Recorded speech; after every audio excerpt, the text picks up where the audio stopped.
Welcome to the Give Back Lab. I'm your host, Daniella De Grande. You've entered a space where bold voices, real stories, and unfiltered conversations come to life.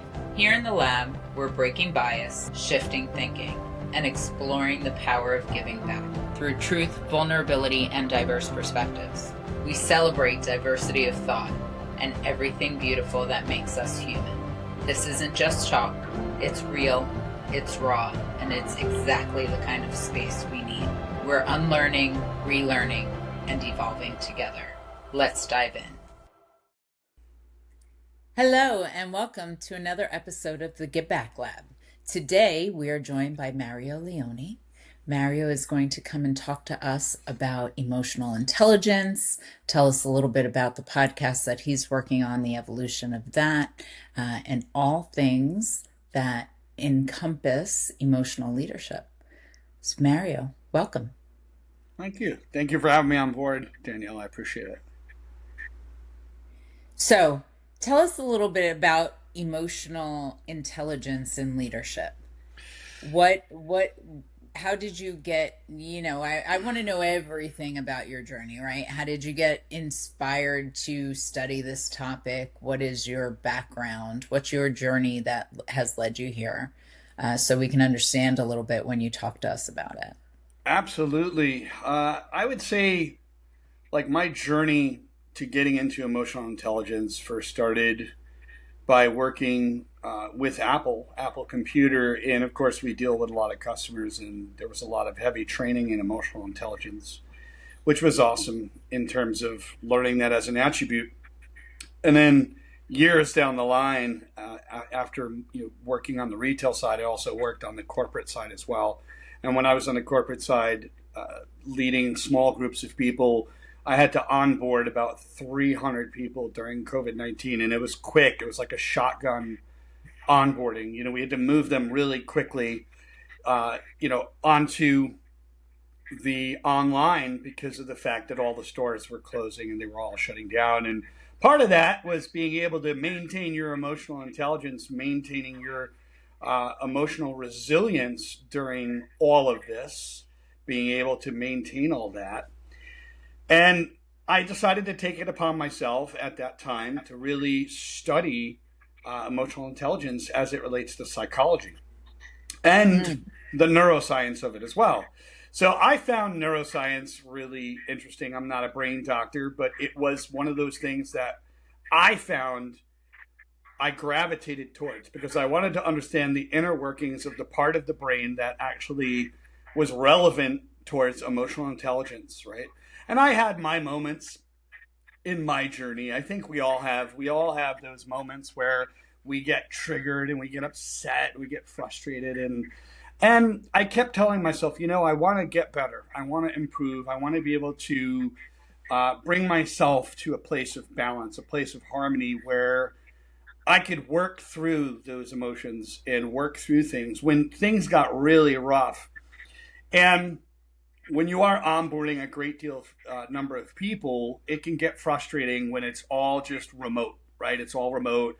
You're having to check in with people and there's technical problems. And what I've discovered was me keeping it together was awesome. The more I worked on my own emotional intelligence, the more I was able to help others maintain their composure and work on their composure. So you could say composure was an area of opportunity for me. I think that's the best way to put it. And I took it upon myself to dive deeper because I wanted to improve. You do get tired of, maybe old patterns that you run. And the only way to change those patterns is to recognize them first. And that's the best answer I can give you with that. And that emotional resilience is also connected to stress as well. One of the things I had studied around that time was the Yerkes-Dodson law, which is a law that came out of Harvard. It's a law in regards to stress. I don't know if you've heard it, but it is a great law that states that certain amounts of stress are actually healthy and okay, but then there's a point of no return. There's literally a point where the stress becomes too great that there's a performance drop as a result. And when I studied that, I said, okay, then Resilience was that first phase. Dealing with that resilience was that first phase of getting to that point. Because when you hit that optimal point of stress, you can accomplish great things. There's a lot of work. You can do a lot of things. You could say that there's an optimal point where it's actually healthy. And when it goes beyond that, when it pushes beyond that, then there's a massive performance drop. Once I understood that, I said, wow, okay, well, this is great. Like, resilience is leading up to that optimal point. And once you hit that optimal point, it's all about managing those emotions. And then it's about emotional intelligence because things are running really high. The stress is running very high. So helping other people keeping it together, and part of my journey with that was I'm a breathwork practitioner, breathwork from yoga, and that was my ultimate method to really help breathe during those moments where they were really rough. It's the best way I could put it. So I presume that there is a fine line between a healthy level of stress where we're hyper productive Right. because we're operating in this zone, Mm-hmm. and between that and burnout, shutdown, right? Where Mm-hmm. you are too stressed. And so is there a way to maintain at the line or below the line, right? What Mm-hmm. are some trigger points that people should consider if they're maybe some things they should be on the lookout for if they're feeling like they're approaching burnout so they can kind of ratchet it back? Um, because it's kind of like, you get to the top and the top is great, but if you go over the edge Mm-hmm. and you fall too far, Correct. right? I've seen people, you know, go, go, go, go, go, and then they say, I have been overproducing so much that I just need a week off, and they take a break Mm-hmm. with the intention of taking the break for the week, but then the ramp up to get back into it, there's all kinds of emotions that come back with that, right? The little bit of Correct. dread maybe of getting back into it. So what have you learned in that space? How do we manage the right balance for ourselves? Absolutely. Oh, I'm going to talk about it from kind of like a personal point of view, then like a workplace point of view, so we can really wrap our minds around both principles. From a personal point of view, we have to be able to reset ourselves. And part of that is the mere recognition of where we are, right? If we're pushing 40 hours a week, maybe more, start pushing into 50, we have to start looking at our health and are we resetting? Are we resetting during our day? Are we taking our breaks fully, or are we just doing like 45-minute lunches instead of an hour? And just like, oh, because we want to feel productive. And part of that feeling of being productive is like, okay, well, I can ditch the break and I can actually go and work. And what starts to happen is we forget about using our breaks to really reset ourselves, that it's not just resetting for work, but it's resetting personally as well. When a person is reaching brain fog, when there's a lot of overthinking involved, when the brain starts going to overthinking, overwhelm, there's lots of overwhelm, they're not utilizing or managing their resources, and they're getting hit from all angles. Maybe they're not just pushing too hard, but they're so overwhelmed. But that could also be because they're not recognizing where they are, and they have to be able to reset. They have to be able to take their breaks fully as well. Um, Coming from a management point of view, I thought it was very valuable that when the managers used to actually approach people and say, you know what, it's a break. You have a 1 hour, go now. And it was part of that recognition. And they were pretty stringent in terms of, take the full time. It's so important for you to actually take the full time. We have to be able to understand this is that when we're not taking our breaks, when we're not resetting, we are not working at an optimal point. Okay, we hit that point of no return, and then there's a performance drop. So when we honor our breaks, when we honor ourselves and actually reset, we reset our minds, we get away from the technology, we unplug. Because yes, we're constantly plugged in all the time, right? I mean, doom scrolling is a thing. And when people are on their phones at work, they can be constantly not putting their device away. And give yourself a brain, give yourself, excuse me, a break from your brain being engrossed into the technology. That's what I really wanted to say. So Right. That being said, we have to give our brains a rest and get away from technology. Right. Put the technology away. Be able to reset as well. And when it comes down to resetting it, there's a lot of ways to do this. Going outside for a walk is one of them. Even if it's a walk around the building, you're able to do that. Even when I was working remotely, I would take a quarter of a mile walk on my lunchtime and come back and still have time to eat. Still have time to do things. Another thing also is if we are feeling frustration and channel that into exercise, be able to move that towards exercise when you're at home, when you're off the clock, when you're not working, being able to channel that frustration. Even if a person is triggered and they channel that into exercise, they can utilize that more wisely, from my understanding. Right. No, I love that. I think that, I agree. Taking a walk, taking a separation. A walk is beautiful, even if, because, barring any rain or snow, going outside and engaging all of your senses, right? Sight, Yeah. smell, hearing, um, feeling the breeze on your skin. I think that it helps to decompress. Yeah. And so many of to your point of taking a lunch, Mm-hmm. so many of these so many lunches are business lunches. Right. Right. They're business lunches, whether they're intended to be a business lunch or not. When you're at lunch and you go to lunch, if you're going with a vendor or with a boss or colleagues, whether you are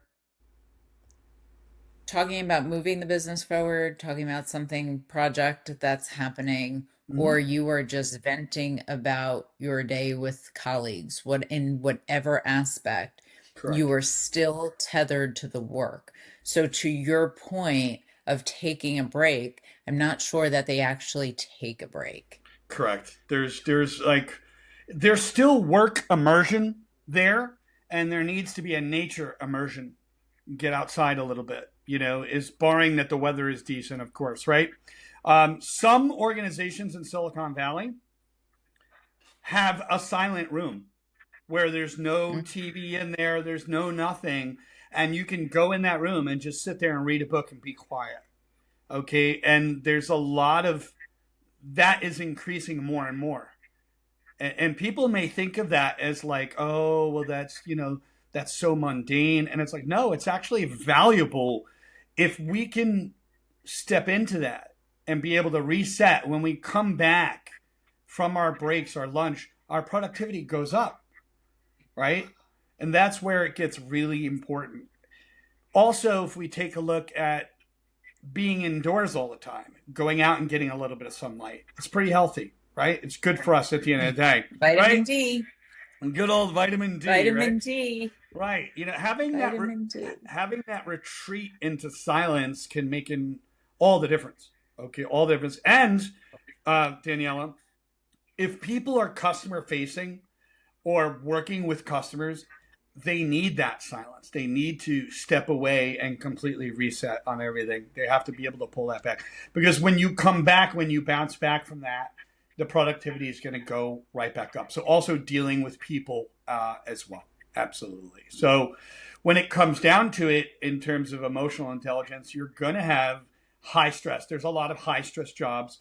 And what tends to happen with a lot of high stress is our nervous systems are constantly in overdrive. They're not being regulated.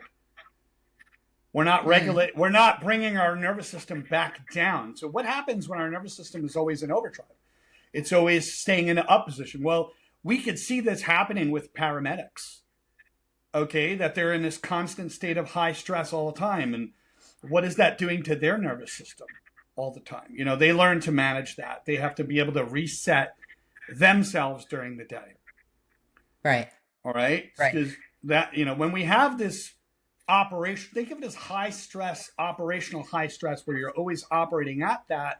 What is that really doing to the mind? What is that really doing to the body at the end of the day? And what is it doing to the quality of our work in a workplace? Right. Right. So, Right. So but okay, so we talked about a little bit about Silicon Valley and what they're doing in these quiet rooms. Let's talk about, and you've worked with businesses and in some of these big businesses, and there is the expectation mm-hmm. that leadership has on their resources. Mm-hmm. And then there is this benefit that is provided to them, these quiet rooms. Yeah. So what happens, how do you reconcile Mm-hmm. and encourage employees to take advantage of these benefits that are being provided to them Mm-hmm. when amongst the leadership, and not at every company and not every leader, Mm-hmm. but amongst leadership, because we are where we are with lean and mean teams, people working to hard deadlines, trying to stay ahead. Mm-hmm. The expectation of what, I guess, perception versus perspective, right? Right. The perception, what will they perceive of me as an individual who is taking advantage to go sit in this room for 15 minutes because Mm-hmm. I just came out of 3.5 hours of back-to-back hardcore meetings and I need to just have a moment, Mm-hmm. and I'm going to go sit in there for 15 minutes. Right. That perception, what is my leadership has the perception that, why is she doing that, right? Why is she not, what are you doing? Why, there's so much to do, keep working. Yeah, yeah, I agree. I understand where you're coming from with the perception. I think what we want to understand is that the the old paradigm of viewing mental health in the workplace is now changing in 2025. All right, Mm, and that's because we've never experienced COVID-19 before. We've never had anything like that, and that really challenged us as human beings in terms of our performance, in terms of operation. And keep in mind, COVID-19 is done and over with at this point. We're at a place where we can move forward, right? We can move forward. But it is an investment in the mental health of the people, of the team. Now, what tends to happen in corporations and in the work environment is they say, well, it's a benefit and we have a mental health portal.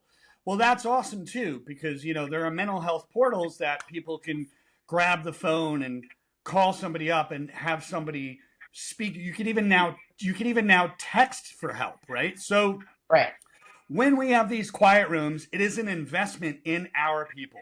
Being able to encourage our team that if you see somebody that's emotionally dysregulated and they're crying because they had a really rough situation, that's an opportunity. Hey, listen, grab some water, grab some tissues, go take a moment and relax. And as a manager, being able to recognize that, having that empathy that, hey, this person needs a little bit of downtime. Okay. And I think that is important because we're honoring the mental health of that worker. I look at it is it's not considered, some people consider that soft, right? Oh, you can't be empathetic. You can't do that. That's no good. And they don't realize that it's actually an investment. Now, keep in mind, there's still expectations. There's still things that each employee has to reach. Like we all have those goals. We all have those things that we actually have to reach, right? So it's a balance of empathy and expectation. They have to be balanced together. If you have too much empathy, we're not holding people accountable. That's just a counter, right? I mean, you have to be able to hold people accountable as well. But at the same token, we can still honor people's mental health in terms of understanding what they're going through. Now, keep in mind, in corporate America, it's not the job of the boss to be a psychologist. Like, I get it. And I understand that. That's people will draw the line between, well, I'm the boss, I'm not their shrink. That's how they look at that. And that's why a lot of companies, the larger, organizations in Silicon Valley, they're investing in those mental health portals. And I do believe that that should be a number one benefit in 2025 in some way, shape, or form. There are free stuff out there that will support people, but it's only as good as you use it. It's only as good as you take advantage of it, right? I'd like to say it is a balance between productivity and being a leader. And part of being that leader is the recognition of that team member and what they're going through. You have to be understanding, have a sense of empathy and say, hey, what is this person going through? Right? So we have to draw that line between productivity and the recognition and empathy of what a person's going through, because it's a very difficult line to cross when we bring mental health into the workplace. And there's some leaders, they don't want any part of it. They're hands off. They're like, here's the phone number. Good luck. Right. And they don't have any empathy. It's like, hey, I understand what you're going through. Right. So I think there's a gray area in there between the two. I'd love to hear what you have to say on that. So, and I agree, right? I think that you have to look at the person as a human and as a producer, right? And they are a human and they are entitled to feelings and emotions, and you don't know what is happening outside of their space that you know them in at work, right? And so there is an expectation to have them as a producer in the role that they're in. But I also believe that as a leader, it's an expectation on me to look at them also as not just this role that they are, but a human in that role. Correct. Right? And what all of that makes up the person. Okay. And so I agree with you 1,000%. You mentioned COVID-19 and coming off of that, how everything is changing. I'd really love to discuss a little bit about return to office and the mental health in the corporate place around return to office, because there's so much chatter right now around getting people back in full time. You were in full time before, why not now? And companies providing hybrid models that are a benefit. I would argue that I am a big believer in collaborative working and working together. And I am so very grateful for all of the technology that we have that allows us to do that virtually. But I truly believe for humans, for mental health, we need to be around people, right? Again, just like nature, right? Just the see you, handshakes, facial expressions, body language, things that we take for granted. That water cooler talk, that hey, haven't seen you in a long time, Mario. Hey, how have you been? Oh, I've been great. This happened or that happened. All of that helps feed each other's souls, if you will, absolutely. right?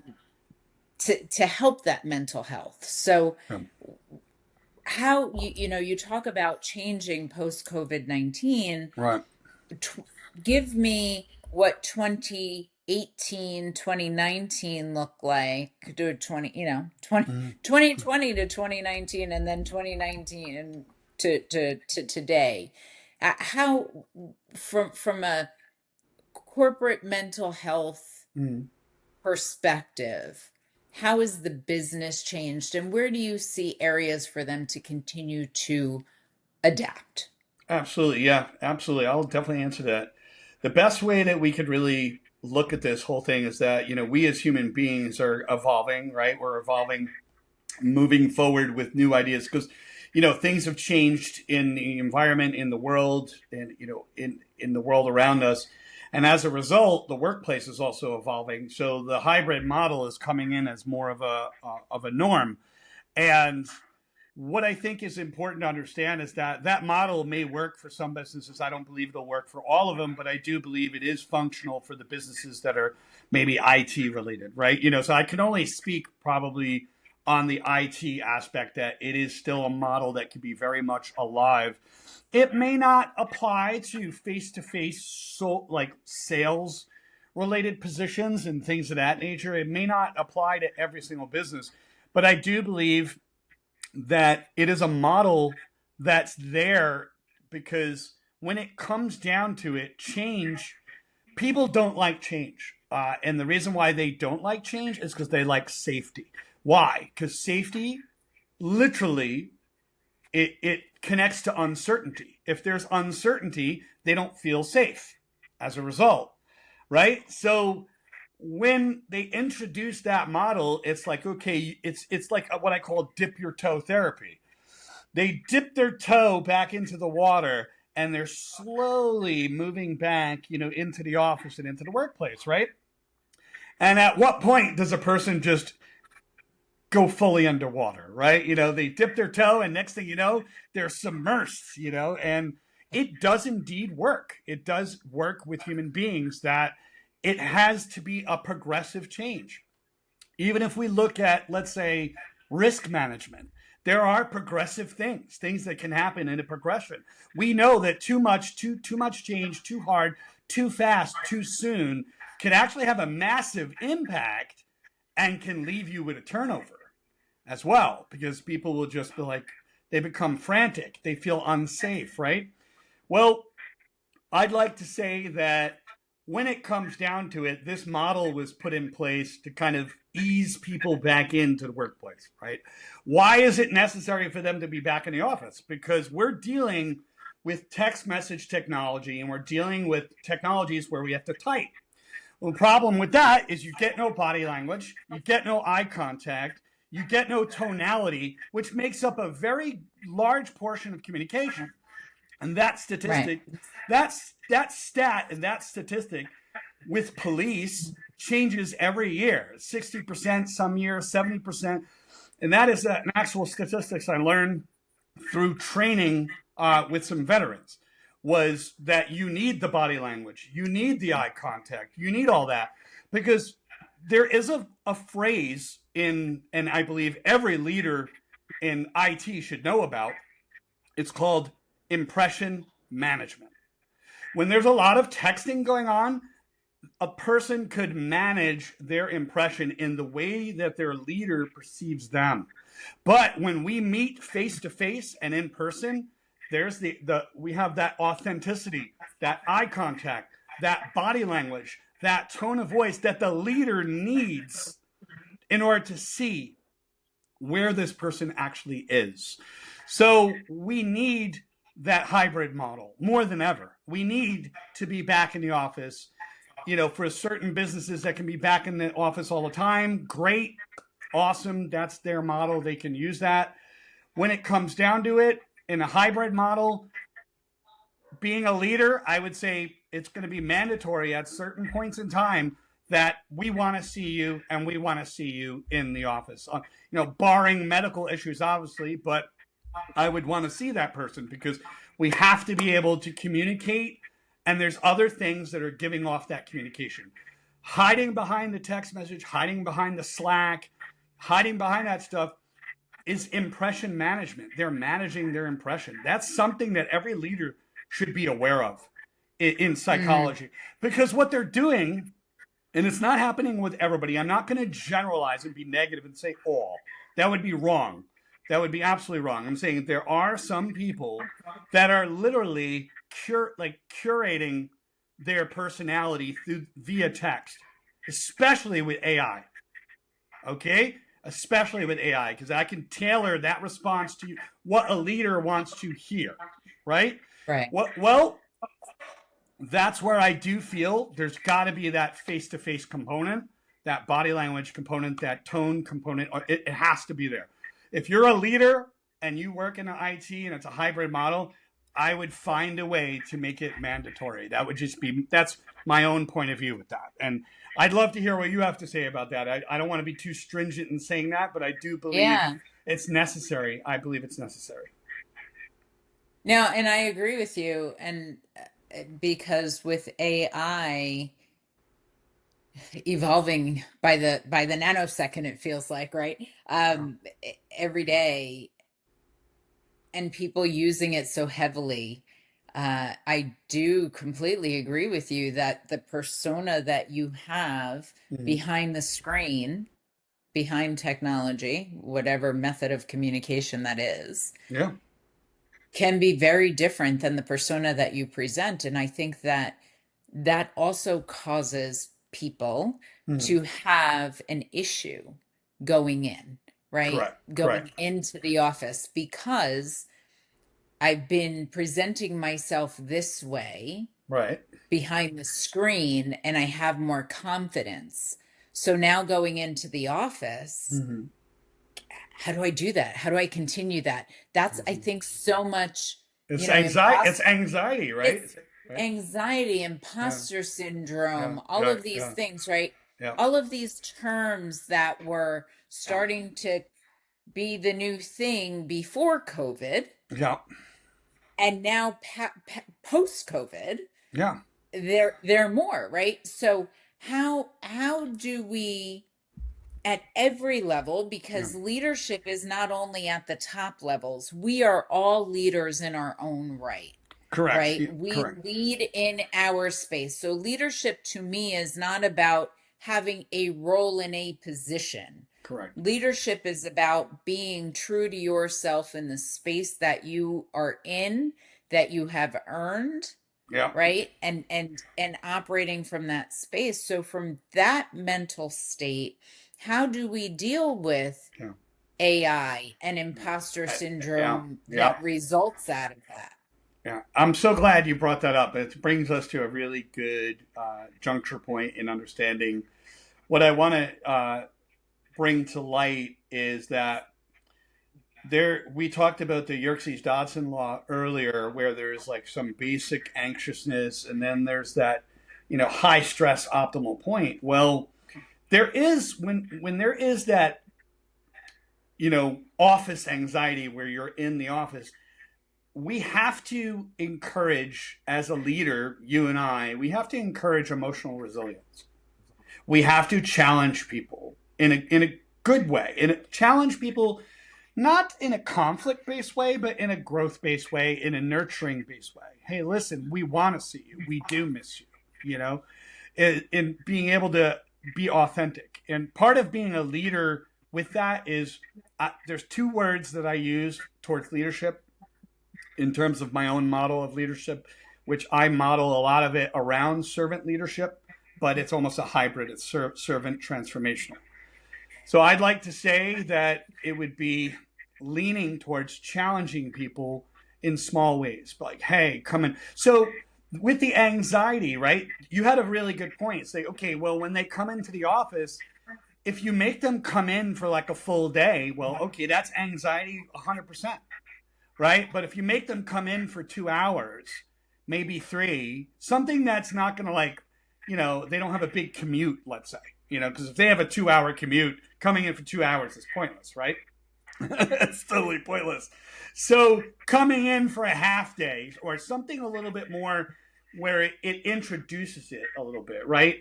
So getting back to the office. So another example would be just come in on a Monday and a Wednesday, right? Routine, there's nothing wrong with creating routines. And there's nothing wrong with creating routines that can promote emotional resilience. Does that make sense to you? Did you want to Oh yeah, no. add to that? No, absolutely. Okay, so we Yeah, want I do actually. add to that. Absolutely, I'd love to I hear. mean, no. Go with it. The I agree with you 1,000% that we have to start to renormalize, Right. right? And help people reassimilate. Correct. And I was just thinking while you were talking about, the whole 2 hour thing, just come in for half a day. Right. I think that something that companies aren't really thinking about that I'd like to propose to anybody who's listening out there. Mm-hmm. There's so many virtual workspaces that exist. So Right. what's happened is, through COVID, some people moved Manhattan, New York City, right? Some people lived in the city, close to the city. During COVID, they moved further from the city to be closer to family, whatever that is, and now they have longer commutes, so that's detrimental. Right.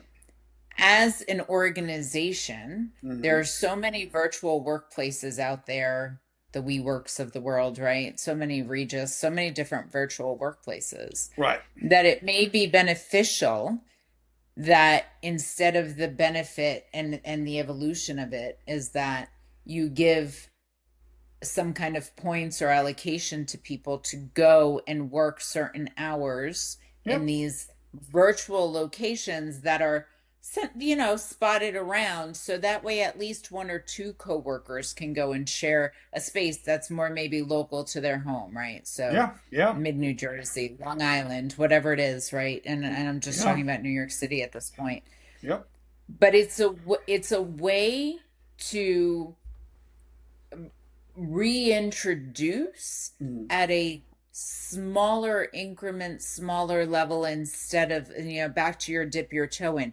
To me, that's really dipping the toe, Correct. right? Right. People who have developed anxiety Mm-hmm. around the travel Right. aspect, the commute aspect to New York City, people who have developed anxiety around getting sick. Right. They have a family member who's ill, bringing something back. That is something that is very Yeah. real, Right. that exists. A Mm-hmm. lot of people have close family members, whether they be spouses, parents, children, who have some kind of illness that we would never want to get them ill and bring an infection home. And Correct. that is very real, Yeah. I agree. I understand. right? Yeah. So, Absolutely. so, so instead of, let's talk about, giving some subsidy for travel if they decide to drive Yeah. instead of taking the train. So Yeah. now the risk is reduced, right? Mm-hmm. I would like to encourage people to think outside of the box, because Right. I think that what has happened is, as leaders and in business, Mm-hmm. we're thinking they don't want to come back to the office because they don't want to be bothered with the commute, and they want to do whatever it is they're doing, do their laundry or cook their dinner while they're working, and I'm paying them to work these hours. Right. I need them to produce, right? And so I think that's the thought process, but I'd like people to think outside of the box and Mm-hmm. say there are some mental anxieties, there are some Yeah. mental health things that have come to play, Yeah. right? Absolutely. And we should start to think outside of the box and say, how do we give them a benefit Mm-hmm. for and I'm not saying it needs to be a benefit in perpetuity, but Right. maybe for the next 36 months, Yeah. for the next 3 years, right? We will make leases with these substations, if you will, right? Sub offices, Yeah. where this group of people are allocated to go to this office, and you can go to those office Mm-hmm. one day a week, to the main office 2 days a week, whatever it is. Yeah. Or if you are concerned about taking mass transit because you have a sick family member or something like that, we will give you a subsidy to the drive commute, Right. which could be more expensive, right? Correct. Whatever it is, but think outside of the box. I think that the hard, strong stance Right. is too much. Yeah. Yeah.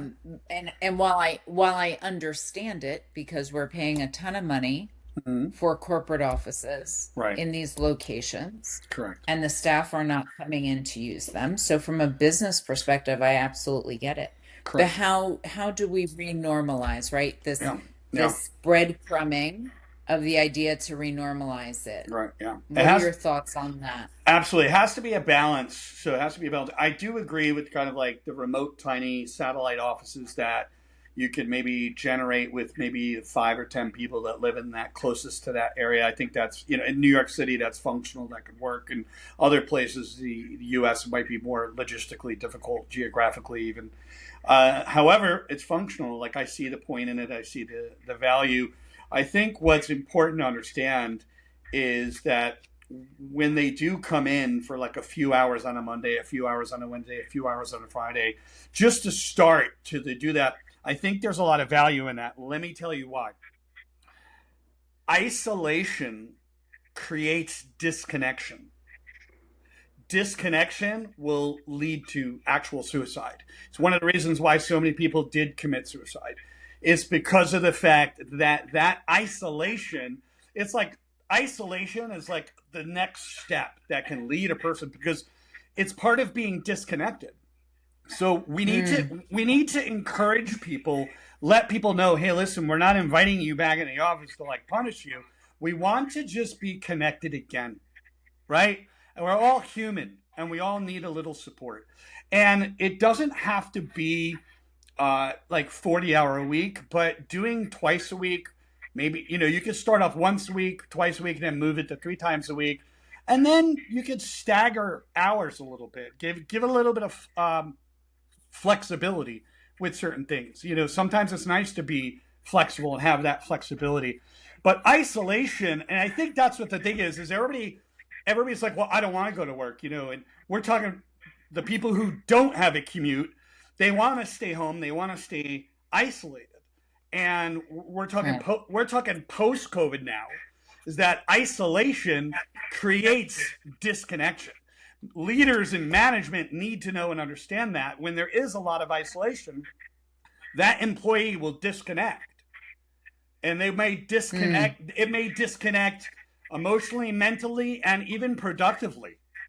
Okay? So how do we challenge them and to grow and to build that resilience all over again? There's nothing wrong with challenging them in small, healthy ways to really get them to move in that direction. Say, hey, listen, we love the way you contribute, especially if like you look at their productivity and they're a major producer and they're doing really amazing. Why don't we celebrate our people more? Like, why is it that, people wait to celebrate our employees when it's quarterly time and a raise is coming up? Why can't we celebrate at the end of the day or at the end of the week? Right. Being able to let people know what they've done good. Because when they look back and see actual accomplishment, that increases self-esteem. Any type of accomplishment will increase self-esteem. So it's crucial to know that isolation, too much of it, can damage that relationship between employer and employee. And it's no wonder why people jump ship and say, you know what? I don't want to work here anymore. I could just work anywhere. And there's this giant, for about 6 months, a few years back, it was a giant revolving door to where people were leaving and people were coming. People were leaving, right. one company coming in, and that happened for like a 6 to 9 month period, right? And that's because people were, they were in isolation, and they're like, you know what, I just don't want this anymore. They became very disconnected from their job, and maybe even disengaged, disconnected emotionally and disengaged from the productivity. You got to remember, purpose is not always what you do, but it's a good feeling you get from what you do.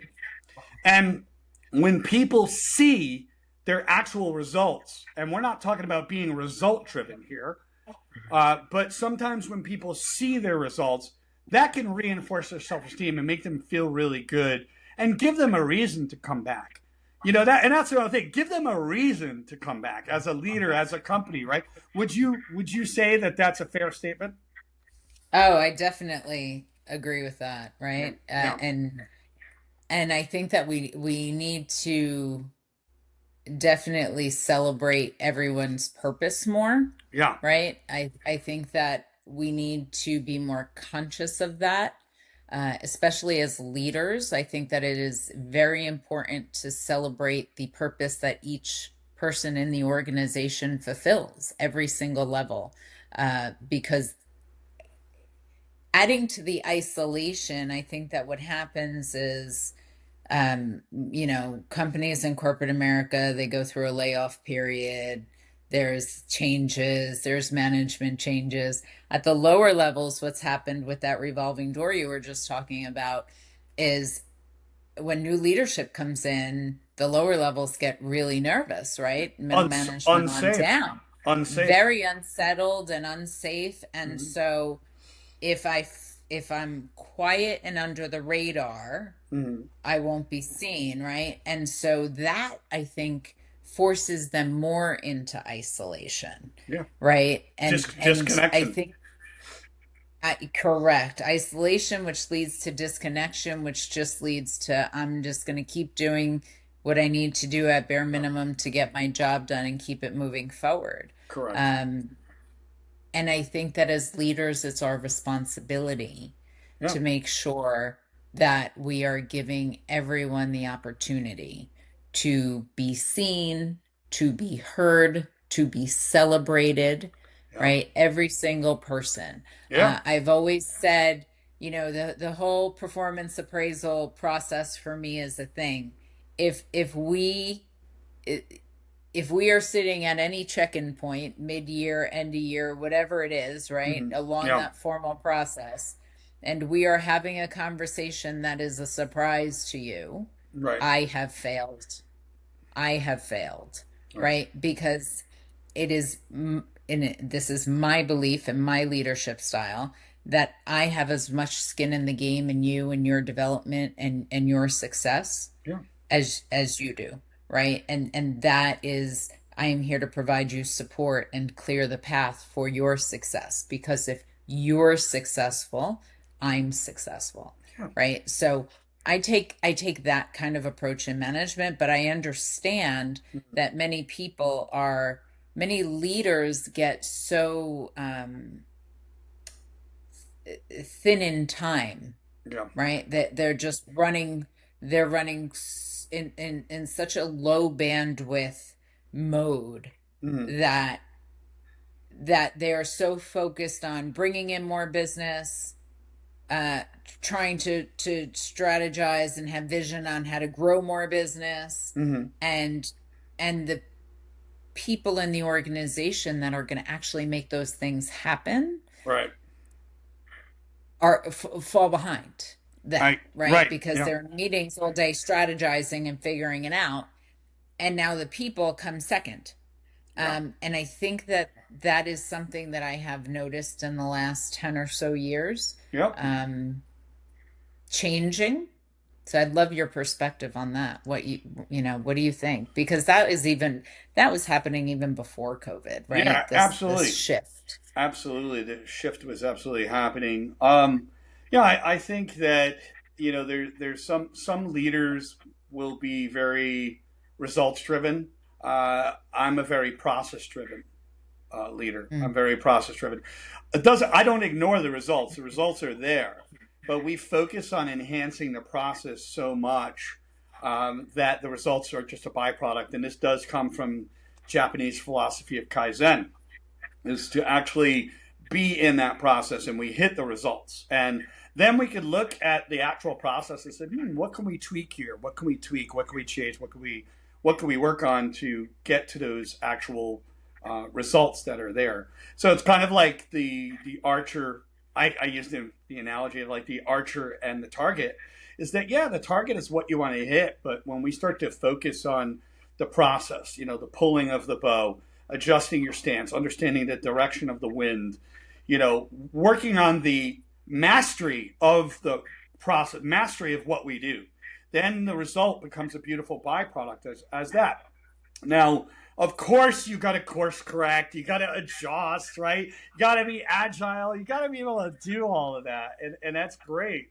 I think it's important. But to answer, on the leadership perspective, is that it's getting they could be a little bit more results driven, and that could be a problem because Right. when we start looking at the process of what needs to be done and the process that people go through on their daily routines, their daily work, and all that, we could really enhance the whole journey for the employees when we look at the process and say, what can we do to make this? What can we do to make this better? Right? Right. What can we do to move this forward? Right? I think it takes a vulnerable leader Mm, to actually take a good hard look at that. Uh, I talk about vulnerability, and vulnerability is by far the most misunderstood idea across leadership in 2025 because they're looking at vulnerability in the militaristic military vulnerability definition is that we look at a tank and the tank has a weakness, so I'm not allowed to be vulnerable, and they don't understand the principle of emotional vulnerability, and that they don't know how to discern the difference, that militaristic vulnerability versus emotional vulnerability with your people. Okay, so what happens is the egos run high and they're afraid to actually show and be vulnerable. And quite right. honestly, you know, vulnerability does connect to authenticity a great deal, to be able to connect to people and see them as a human being where they are, meet them where they are.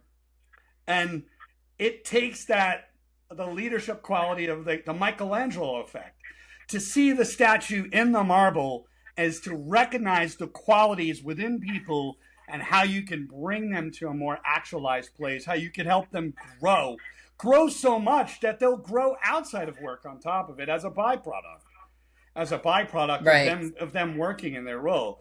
That may seem idealistic, but it's not so much when we start to look and care about people and come from a place that all of us are here to kind of deal with the bigger picture, the bigger picture of the organization. How could we all be instrumental and move the puzzle pieces forward together? And a leader has to have those two words: is authenticity and direction. And direction is so important. It's because direction is part of vision, Right. and being able to bring that vision to people. And that's another thing too, is that part of that concept of people coming back to the office, returning to office, they need to reignite that vision in the company again, believing in what they do, right? And Right. that's Right. sometimes you can't make people, you can't force people to believe in the company. You can't.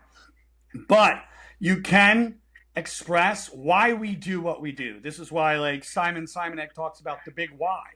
And he's right. I'll definitely say the why is important. We have to understand, because the why is it's the basic backbone behind direction. So having a credo for an organization, having a mission statement, it helps reignite that direction with people again and lead people back into the workplace, get them to understand why we're doing what we're doing. And some people may not jive with that why anymore. They may seek another why in another company. And that's okay. Right. That's their journey. I'm not going to go fault somebody if they want to leave and they're just Right. not happy. Happiness is when it comes to workplace satisfaction, workplace happiness, you got to understand that surveys are put in place so we can measure that workplace happiness to see where people are, to see where they are. Right. And there's going to be some people, no matter what you do, you could give them gold on a plate and they'll still won't be happy. And those people may actually seek out another form of employment. You could do your best. And at that point, they have to even cross the line of mental health, because maybe even they are leaning into depression a bit. Right? So, Right. And I mean, it could also be that something in their personal life has shifted dramatically, and this is no longer something that they are aligned with, and correct. they may love the work and the company, but they just don't have the cycles to do what it takes to get done, right? We don't know exactly what happens or is going to happen with people, but I think that the theme is listen carefully Yeah. and watch and open up. And I love leadership with vulnerability and authenticity. Yeah. Yeah. You have to. I Yeah. I love that. I think that um because no human is perfect. Yeah, yeah, And yeah, and absolutely. we've all been through it at one point or another. And I think that if we have vulnerability, authenticity, then we have trust. And I think that if we have trust, people feel safe, Yeah, uh, and invested. And that doesn't mean is sometimes it's the right thing for people to move on and find their next role so that they can continue to develop, or so that they can take care of an elderly parent, or whatever the reason is, right? It yeah, doesn't necessarily have to be negative. yeah. It um, doesn't have to be negative. You're absolutely correct. Yeah, absolutely right, correct. but Did I that? think that as a leader, Mhm. if we are vulnerable Yeah, and we are authentic, then we model that, right? We model that for our staff, and that's the culture that we create. correct. Uh, and so that is, to me, a culture of growth and huge potential, That's correct. right?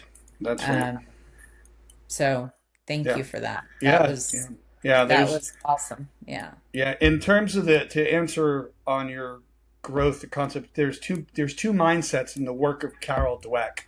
There's a fixed based mindset, and then there's a growth based mindset. The organization has to be growth based, the leader has to be growth based, and the employees have to be growth based. Right? It's part of it. Let's face it, our hair grows, skin follicles die, right? Hair falls out, things change. We are more of a constant than we consider ourselves to be very fixed, but we're not. We're living Right. beings, and as a living human organism, we are growing, shaping, and changing. And we're like a verb in that respect. And in the workplace, we're still the same way.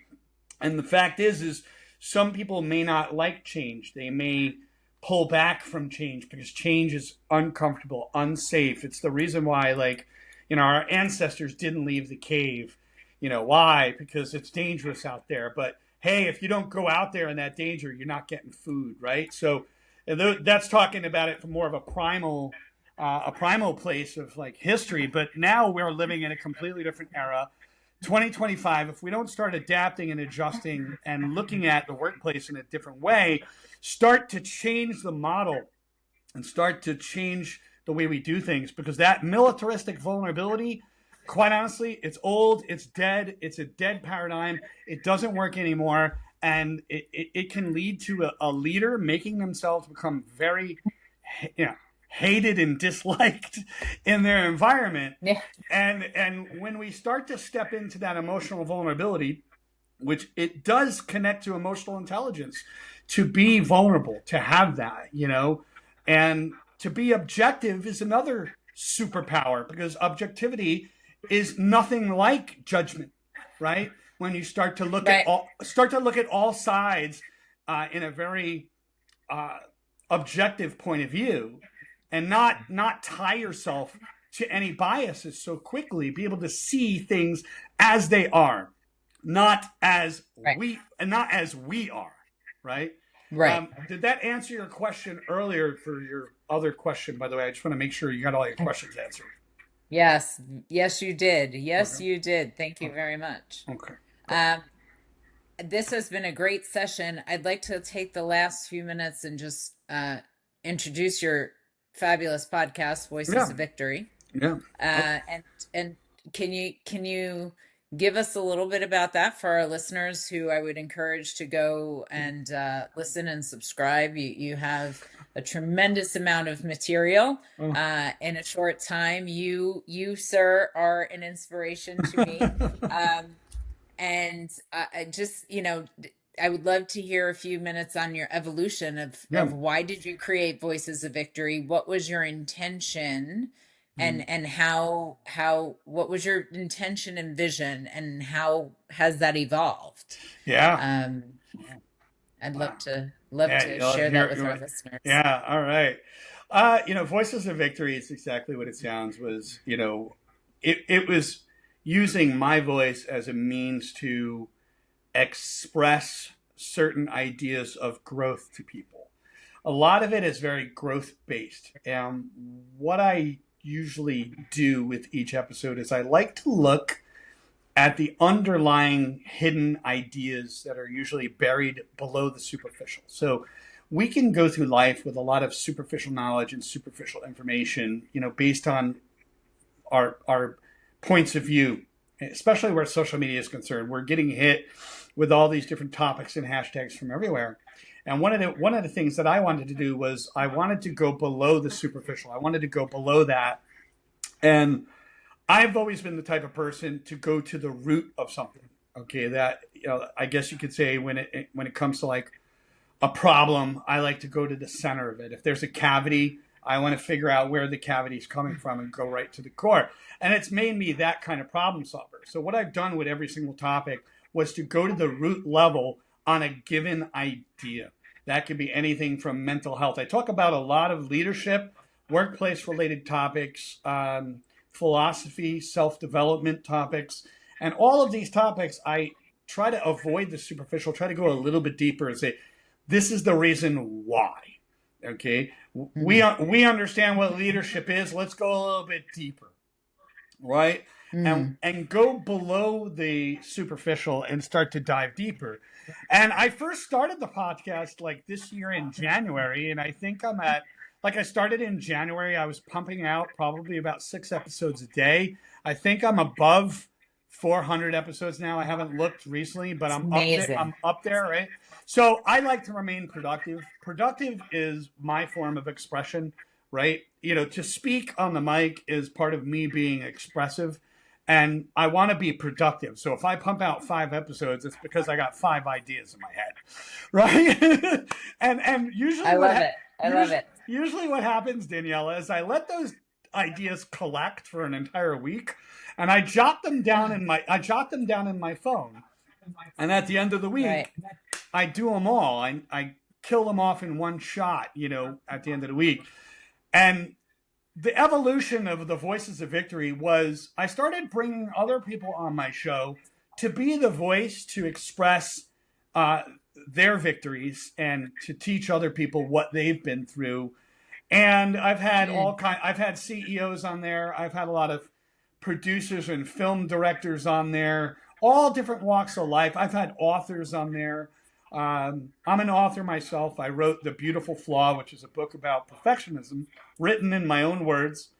And I decided to bring all of these growth-based topics. And I guess that's the best core idea under the podcast, is that everything I discuss is growth-based. It's leaning towards growth. And yes, there are topics that can be uncomfortable for people because some growth can be uncomfortable, but we don't grow unless we come to that edge. And that's and I wanted to shed some light on that. When people are coming back to the office, it's not throwing them in the ocean. It's coming to the edge of comfort and discomfort because there's gold buried in that discomfort, and that is where people grow. We want to have psychological safety built in, and that takes we have to remodel leadership because the word psychological safety is not discussed heavily throughout the leadership circles. Matter of fact, emotional intelligence, psychological safety, and vulnerability are 3 phrases that are frowned upon. And guess what? I'm here to smack the bee's nest on that paradigm. It says it's got to change, and it's got to change now. Yeah, I love it. I love the work that you do. I'm a big fan of the podcast. I encourage everybody to go look it up, Voices of Victory with Mario Leone. It's phenomenal. It is also in the celebration of diversity of thought and giving back within that growth space. So thank you for your time today. This has been an enthusiastic and exciting conversation. I'd love to have you back so we can talk about more things growth related. If anyone would like to hear any topics with Mario, please drop them in the chat or on the feedback, and I would be happy to get Mario back on if you are amenable. I think it would be fantastic. So thank you for your time today. That's it for today on the Give Back Lab. We'll be back soon. Thank you, Mario. Thank you. Bye. Bye. Thanks for joining us today in the Give Back Lab. If today's conversation moved you, challenged you, or made you just feel seen, share it forward. That's how change begins. Until next time, keep showing up, keep speaking truth, and giving back in your own way. The lab is always open.